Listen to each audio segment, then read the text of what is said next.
नमस्कार दोस्तों, मैं आशा करता हूँ आप सभी लोग अच्छे होंगे। आज दिनांक 4 जनवरी 2023 से करंट अफेयर्स के इंपॉर्टेंट क्वेश्चन का संकलन आपको इस वीडियो में प्राप्त होगा, जो कि आगामी परीक्षाओं के लिए उपयोगी सिद्ध होगा। इस वीडियो को पूरा देखें, स्किप ना करें। चलिए पहले प्रश्न पर।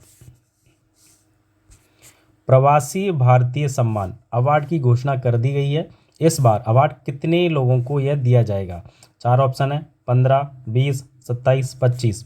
इस प्रश्न का सही उत्तर थर्ड ऑप्शन 27, 27 बिल्कुल सही है। प्रवासी भारतीय दिवस सम्मेलन का 17वां संस्करण 8 से 10 जनवरी को मध्य प्रदेश के इंदौर में आयोजित किया जाएगा। इस कार्यक्रम में प्रवासी भारतीयों को विदेशों में उनकी उत्कृष्ट उपलब्धियों के लिए राष्ट्रपति द्वारा सम्मानित किया जाएगा। इस प्रवासी भारतीय सम्मान पुरस्कार PVSA के लिए 27 लोगों को चुना गया है, जिसमें भूटान के शिक्षाविद, ब्रुनई के एक डॉक्टर से लेकर इथियोपिया, इसराइल व पोलैंड के नागरिक समाज के कार्यकर्ता तक शामिल हैं। इस प्रश्न का सही उत्तर 27 थर्ड ऑप्शन बिल्कुल सही है। अगला प्रश्न।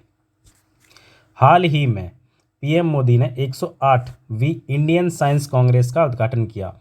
इसका आयोजन किस शहर में किया जा रहा है?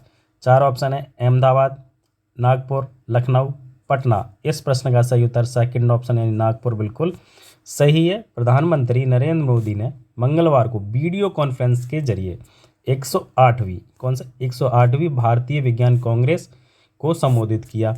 यह 5 दिवसीय सत्र राष्ट्र संत तुकडोजी महाराज नागपुर विश्वविद्यालय में आयोजित किया गया है। इसमें राष्ट्र संत तुकडोजी महाराज नागपुर विश्वविद्यालय यह 108वीं भारतीय विज्ञान कांग्रेस इस वर्ष अपनी शताब्दी मना रहा है। ISC का इससे पिछला संस्करण जनवरी 2020 में कहाँ पर? बेंगलुरु में जनवरी 2020 बेंगलुरु में हुआ था। तो वहीं यदि इसके पहले सत्र की है, जो पहली बार ये आयोजित किया गया था ISC की, पहला सत्र 1914 में, किसमें? 1914 में आयोजित किया गया था। 108वीं भारतीय विज्ञान कांग्रेस के इस वर्ष के विषय जो है वो महिला सशक्तिकरण के साथ साथ सतत विकास के लिए विज्ञान और प्रौद्योगिकी पर आधारित है। इस प्रश्न का सही उत्तर सेकंड ऑप्शन नागपुर बिल्कुल सही है। अगला प्रश्न। आधुनिक भारत में पहली महिला शिक्षिका सावित्रीबाई फुले की जयंती कब मनाई जाती है? 4 ऑप्शन है, 31 दिसंबर, 1 जनवरी, 3 जनवरी, 4 जनवरी। इस प्रश्न का सही उत्तर थर्ड ऑप्शन है 3 जनवरी बिल्कुल सही है। भारत की पहली महिला शिक्षिका, जो कि पहली महिला शिक्षिका भी हैं, कौन? सावित्रीबाई फुले। और समाज सेवी भी। सावित्रीबाई फुले समाज सुधारक और महिलाओं के लिए काम करने के लिए जानी जाती हैं। उन्होंने 19वीं शताब्दी में पुणे, महाराष्ट्र के समाज में व्याप्त दमनकारी सामाजिक व्यवस्था के खिलाफ आवाज़ उठाई थी, इनका विरोध किया था। 1848 में फूले और उनके पति ने ब्रिटिश शासन के दौरान पुणे के भिडेवाड़ा में लड़कियों के लिए पहला भारतीय स्कूल शुरू किया गया था। किनके द्वारा? इनके द्वारा और इनके पति के द्वारा। और ये पहली महिला शिक्षिका और समाज सेविका थी। इस प्रश्न का सही उत्तर थर्ड ऑप्शन 3 जनवरी बिल्कुल सही है। अगला प्रश्न। हाल ही में $200 बिलियन की संपत्ति गंवाने वाले पहले व्यक्ति कौन बने हैं? 4 ऑप्शन है, एलोन मस्क, मुकेश अंबानी, गौतम अडानी, रतन टाटा। इस प्रश्न का सही उत्तर फर्स्ट ऑप्शन एलोन मस्क बिल्कुल सही है, जो कि ब्लूमबर्ग, हिंदी में प्रिंट नहीं है, ब्लूमबर्ग बिलियनियर इंडेक्स के अनुसार ट्विटर के नए मालिक एलोन मस्क ने ट्विटर को खरीद लिया था। उसके बाद मानव इतिहास में अपने नेटवर्क से $200 बिलियन खोने वाले एकमात्र व्यक्ति बन गए हैं। कौन? Elon Musk. इस प्रश्न का सही उत्तर पहला ऑप्शन बिल्कुल सही है। अगला प्रश्न। हाल ही में किसने कर्नाटक के देवनहल्ली में सेंट्रल डिटेक्टिव ट्रेनिंग इंस्टीट्यूट की आधारशिला रखी है? डिटेक्टिव मतलब जासूस। 4 ऑप्शन है, अमित शाह, नरेंद्र मोदी, राजनाथ सिंह, नीरज कुमार। इस प्रश्न का सही उत्तर फर्स्ट ऑप्शन है, अमित शाह बिल्कुल सही है, जो कि केंद्रीय गृह और सहकारिता मंत्री अमित शाह ने 31 दिसंबर 2022 को कर्नाटक के देवनहल्ली में केंद्रीय जासूसी प्रशिक्षण संस्थान जिसे central detective training institute English में, हिंदी में केंद्रीय जासूसी प्रशिक्षण संस्थान CDTAI की फुल फॉर्म यह है की आधारशिला रखी। यह देश में केंद्रीय गृह मंत्रालय के तहत, किसके तहत? केंद्रीय गृह मंत्रालय के अंडर पुलिस अनुसंधान और विकास ब्यूरो का छठा 6वां CDTI होगा। देश में पुलिस अनुसंधान और विकास ब्यूरो के अंतर्गत 5 पहले से हैं जो कि कार्यरत हैं। केंद्रीय जासूस प्रशिक्षण संस्थान CDTI हैं। पहला CDTI कलकत्ता में, कहाँ पर? कलकत्ता में 1958 में स्थापित किया गया था, फर्स्ट। अन्य हैदराबाद में, चंडीगढ़ में, जयपुर और गाजियाबाद में स्थित हैं। CDTI का उद्देश्य डिप्टी SSP रैंक तक के सभी यानी पुलिस कर्मियों को प्रशिक्षण यानी ट्रेनिंग प्रदान करना है। इस प्रश्न का सही उत्तर फर्स्ट ऑप्शन अमित शाह बिल्कुल सही है। अगला प्रश्न, किस राज्य में मतदान प्रतिशत 90 से अधिक करने के लिए यानी 90% से अधिक करने के लिए हाल ही में चुनाव आयोग ने मिशन 929 लॉन्च किया? 4 ऑप्शन है, केरल, उत्तर प्रदेश, त्रिपुरा, असम। इस प्रश्न का सही उत्तर त्रिपुरा यानी थर्ड ऑप्शन बिल्कुल सही है।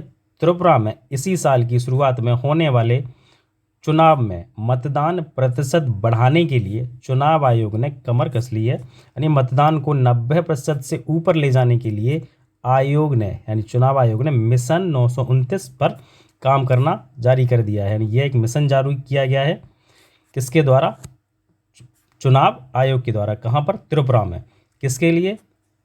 मतदान प्रतिशत बढ़ाने के लिए। चुनाव आयोग के एक अधिकारी ने रविवार को बताया कि 2018 के विधानसभा चुनाव में इन बूथों पर 89% से कम मतदान दर्ज किया गया था। अब मतदान बढ़ाने के लिए जागरूकता अभियान के अलावा चुनाव अधिकारी वरिष्ठ नागरिकों और विकलांग व्यक्तियों से मिलेंगे और उनसे वोट डालने की अपील करेंगे इस मिशन के तहत। इस प्रश्न का सही उत्तर थर्ड ऑप्शन त्रिपुरा बिल्कुल सही है। अगला प्रश्न, हाल ही में BCCI ने योयो और डेक्सा को भारत चयन मानदंड का हिस्सा बनाने की घोषणा यह की है। यह किससे संबंधित की है? यह किससे संबंधित है? योयो टेस्ट और डेक्सा। इसका 4 ऑप्शन है, क्रिकेट, कबड्डी, वॉलीबॉल, शतरंज। इस प्रश्न का सही उत्तर फर्स्ट ऑप्शन इन क्रिकेट बिल्कुल सही है, जो कि BCCI क्रिकेट का बोर्ड है अपने भारत का। यह योयो टेस्ट में कोरोना के दौरान खिलाड़ियों के मेंटल हेल्थ को देखते हुए नरमी बरती गई थी यानी छूट दे दी गई थी।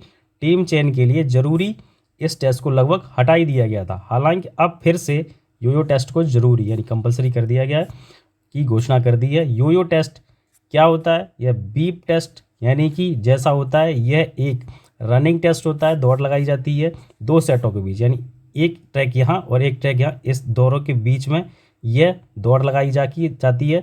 यहाँ से खिलाड़ी यहाँ तक दौड़ते हैं, इसके जस्ट तुरंत बाद वापस इधर, जो कि एक सीमित समय के अंदर रनिंग पूरी करनी होती है।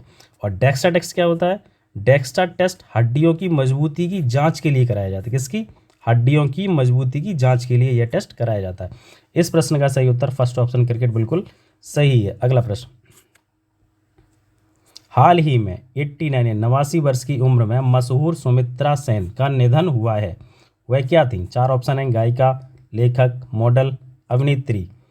इस प्रश्न का सही उत्तर पहला ऑप्शन गायिका बिल्कुल सही है, जो कि बंगाल में प्रख्यात रविंद्र संगीत की दिग्गज गायिका सुमित्रा सेन की लंबी बीमारी के कारण कोलकाता में अपने घर पर ही निधन हो गया, जो कि 89 वर्ष की थी।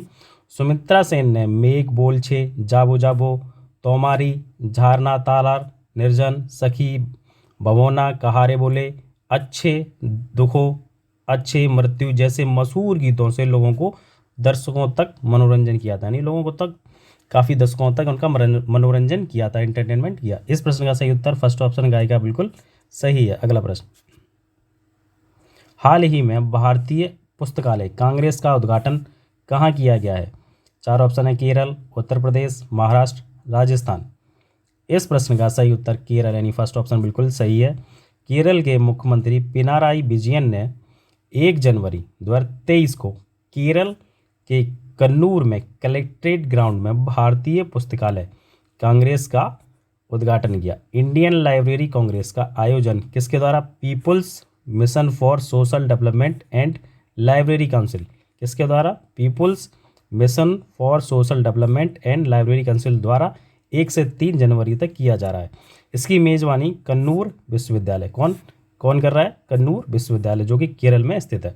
भारतीय पुस्तकालय कांग्रेस में तेलंगाना, आंध्र प्रदेश, महाराष्ट्र, उड़ीसा, तमिलनाडु, कर्नाटक, बिहार और अन्य राज्यों और विदेशों के प्रतिनिधि भाग ले रहे हैं।